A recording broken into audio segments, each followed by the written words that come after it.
Hi, today we're visiting Pennard Castle in the Gower. There's two different stories about the castle's origins. The first one, which is a more official one, is that it was built in the 12th century from wood after the Norman invasion, and then it was rebuilt in stone by the Breos family, I'm not sure if I pronounced that right, around the turn of the 13th and 14th centuries. And soon after, the sand coming in from the beach caused it to be abandoned because it was just getting completely covered over. Now there is another local legend which is far more interesting, which I shall tell you about in a moment.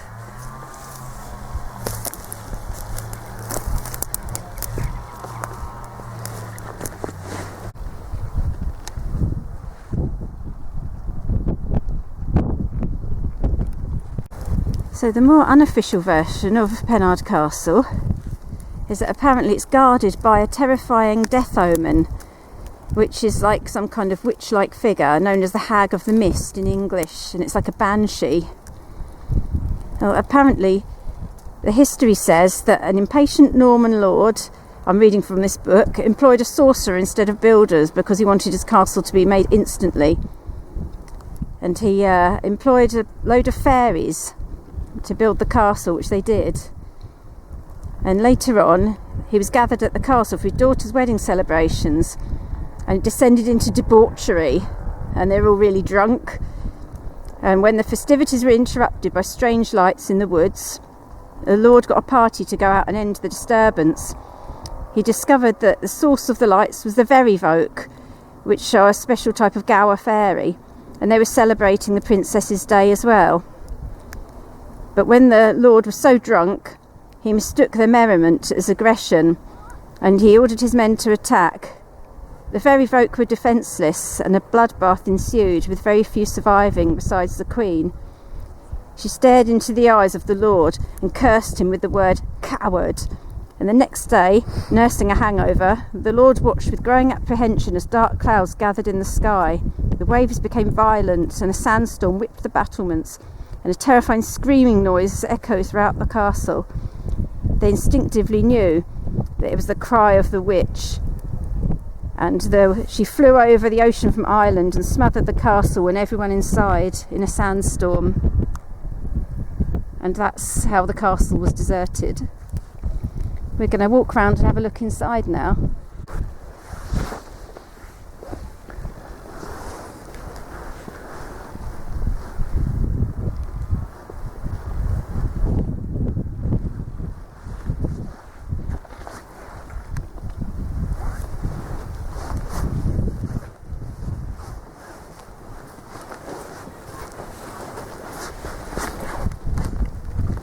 Now entering the castle, it's surprisingly busy, even though we deliberately chose a dull day in the winter.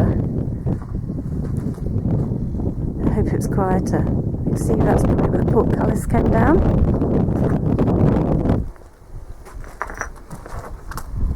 Apparently when it was rebuilt in stone, they also added a gatehouse. We did see a bit of something over on the golf course. It's actually quite big. And it's the most amazing view over Three Cliffs Bay. We're going to walk down there later. I pan round. Look at that.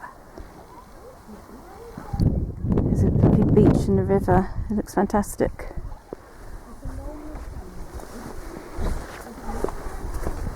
You see some of it's been rebuilt. Not very well. Have a look at this view. Obviously you wouldn't have a hope in the summer because it'd just be way too busy. Oh wow, look at that view across the sand dunes. I'm definitely going to take a picture of that later. You've got the river winding down through the valley. That's very cool.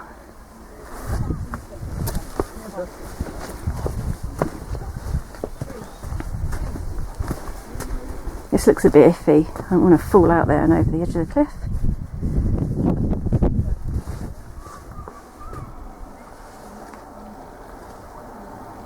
Lots of walkers. You can see that this would have been one of the circular towers. There's a page online that has got a drawing of what it used to look like in the 1700s. I'll put a link in the description.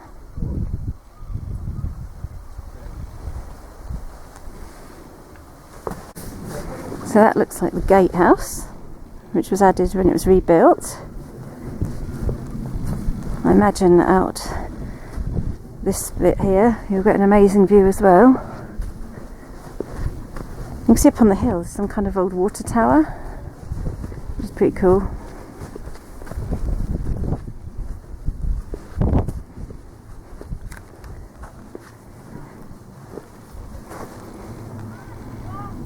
There we are, there's a golf course up there. That way it looks over towards somewhere, the Gower Visitor Centre, where we're going to have a look later. You can see Colin there and his daughter at a distance. Look at that view. We're going to have a walk down there. Just a minute.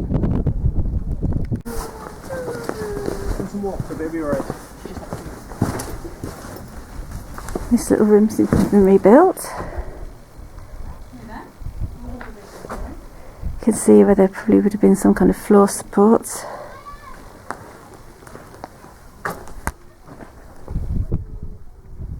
There seems to be little actual factual information online. You see the different colours of the stones. It's kind of a shame they've rebuilt that part so unsympathetically. I just thought they'd done a better job of that. Have a look out here. Again, you can see that absolutely tremendous view of Three Cliffs Bay. Hopefully when we get down to the bottom we'll see the Worm's Head. Try and zoom in. That is amazing.